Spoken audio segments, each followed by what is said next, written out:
Hi, Mikhail. I'm going to give you some feedback on your assignment number 2 in this video. I'm going to focus on two main aspects regarding your text. One is what we call the global level of your text, and the other is the local.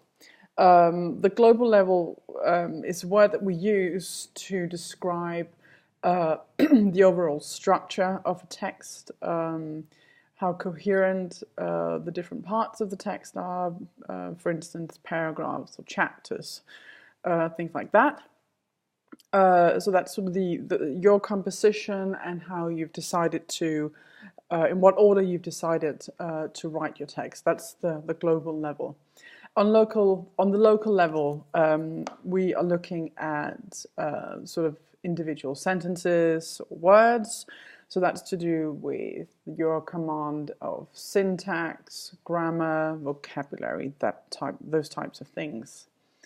I will, however, speak more about the global level in your text because this is to do with whether or not you can write professional English, which is what we expect at Stanek Level 3 for writing.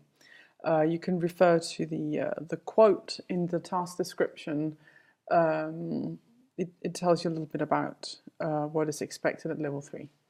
But in terms of the structure, the global level in your text, the first thing I want to tell you is that you need to introduce your text.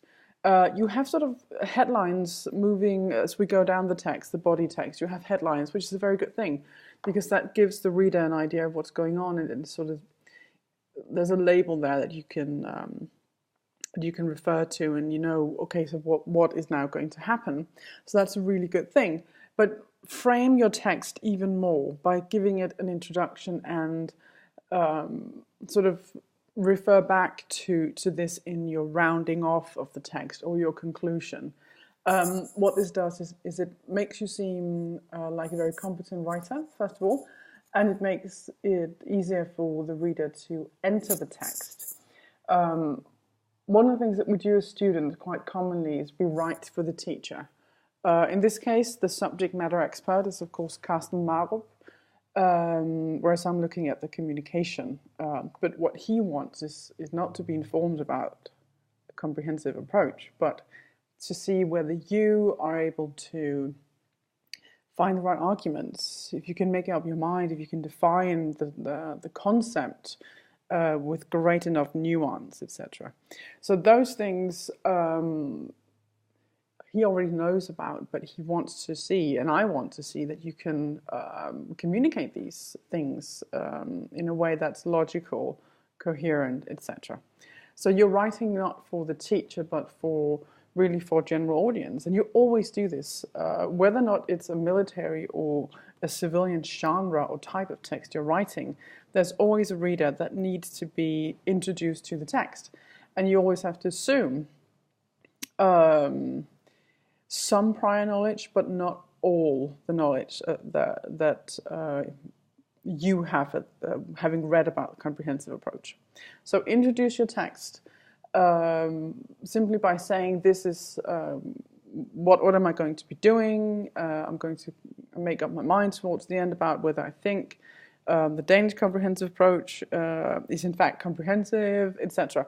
So just explain what you're going through as you write. That way the reader has a roadmap to follow. And then the headlines that you do use, they kind of signpost to the reader, okay, so where am I now? I've now read about the Danish contribution, now I'm going to read about what comprehensive approach is, and then we're going to go into the assessment part of the text. So this is basically about framing the text, because your body text itself is, I think, rather good. So just frame it even more. So you have or sometimes it's called meta text when we talk about the text as a text. It's not quite what we want, but it's something along those lines. So just frame it a little bit more, because as I say, what you've got there is pretty good. You've got some really I think a pretty good grasp of writing a paragraph, and that's one of the key things about writing in any length, is being able to write a good paragraph. And the rule is one clear message per paragraph. Sometimes that clear message is expressed in what we call a topic sentence, and then the rest of the paragraph is used to elaborate or to give support for this main message. And that is working fairly well for you.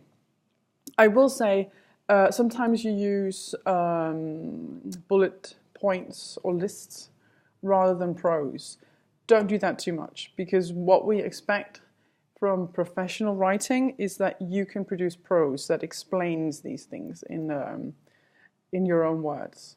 So be aware that this is not the type of text where you would expect all the information, the sort of facts to be listed, but you to explain them rather.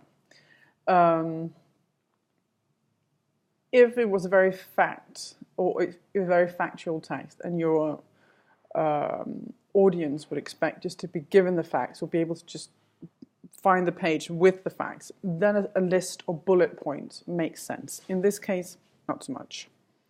Okay.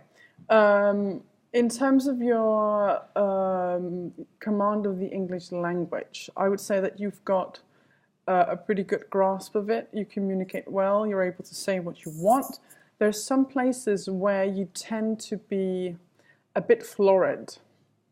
That's to say that you perhaps use too many words, or you use words that are a little bit sort of seem a bit out of context, whereas I think an English person or an English-speaking person would find some of the words a little bit sort of, I've never heard that used in that sense before.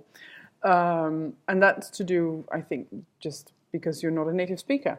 However, it's not something that disturbs the meaning of the text, and that's at level 3, standard level 3 for writing. It's permissible that you have obvious signs that you are not a native speaker. So it's not a problem in that respect, but it's something that you might want to keep in mind. If in doubt, just keep it simple. You know, we don't have to use many words and to be sort of ambitious in terms of our vocabulary. It's to do with communicating in the most straightforward way, and then tailoring your communication to your audience. So that's just sort of a piece of advice I would give you. Sometimes keep it more simple.